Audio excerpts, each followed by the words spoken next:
Change the human cultures from that of exploitation into cultures of environmental protection. Of the three, this was decided to be the least likely to succeed due to the inherent nature of man and the additional damage the nuclear explosions would themselves create. Alternative 2 was to build a vast network of underground cities and tunnels in which a select representation of all cultures and occupations would survive and carry on the human race. The rest of humanity would be left to fend for themselves on the surface of the planet. Alternative 3 was to exploit the alien and conventional technology in order for a select few to leave the Earth and establish colonies in outer space.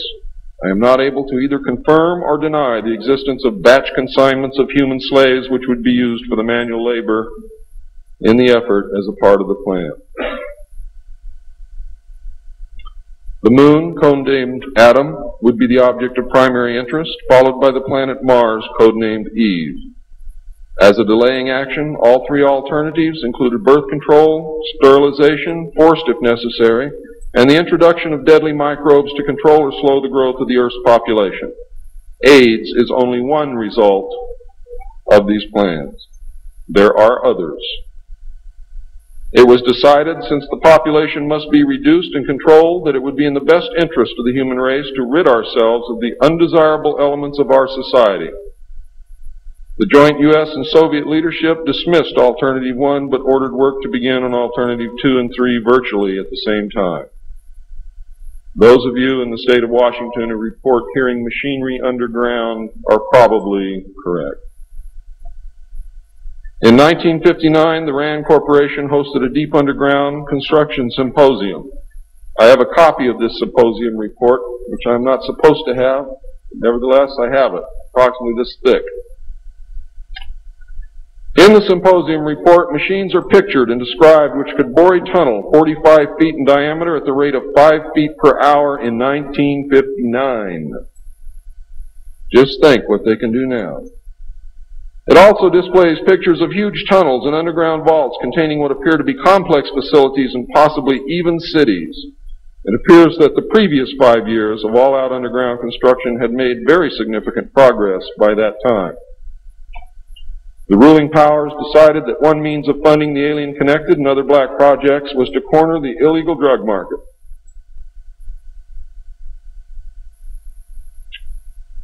A young, ambitious member of the Council on Foreign Relations was approached.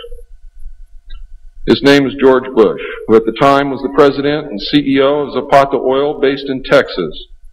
Zapata Oil was experimenting with the new technology of offshore drilling. It was correctly thought that the drugs could be shipped from South America to the offshore platforms by fishing boat, where it would then be taken to shore by the normal transportation used for supplies and personnel. By this method, no customs or law enforcement agency would subject the cargo to search. George Bush agreed to help and organize the operation in conjunction with the CIA. The plan worked better than anyone had thought and has since expanded worldwide, and there are now many other methods of bringing the illegal drugs into the country. But it must always be remembered that George Bush began the sale of drugs to our children.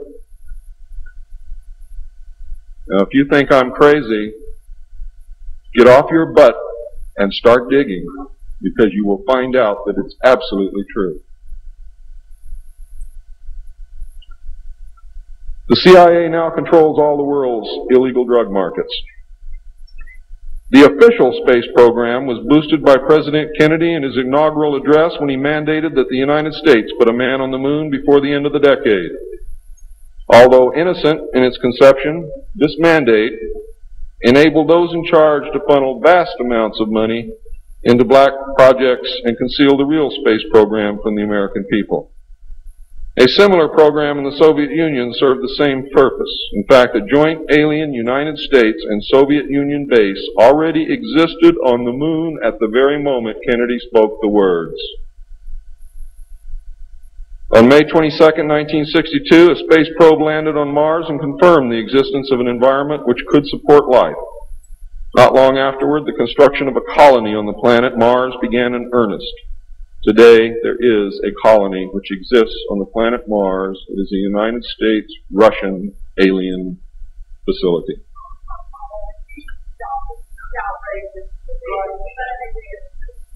If you believe it's outrageous, stick around a few years.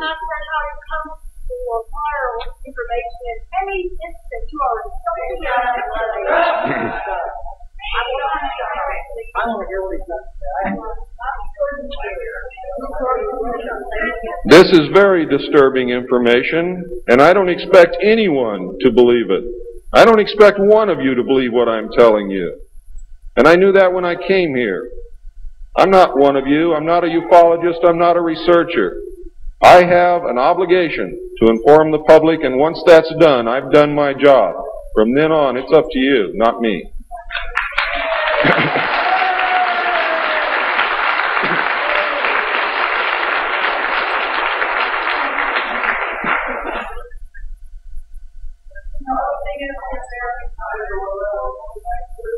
This colony exists on Mars, populated by specially select people from different cultures and occupations taken from all over the earth.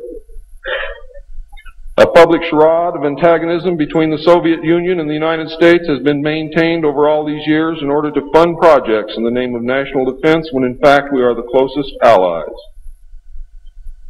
At some point, President Kennedy discovered portions of the truth concerning the drugs and the aliens.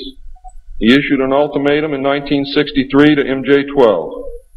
President Kennedy assured them that if they did not clean up the drug problem, he would.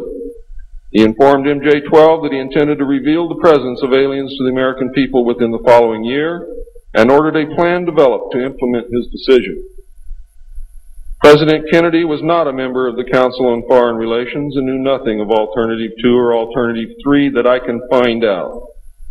Internationally, the operations were supervised by an executive committee known as the Policy Committee.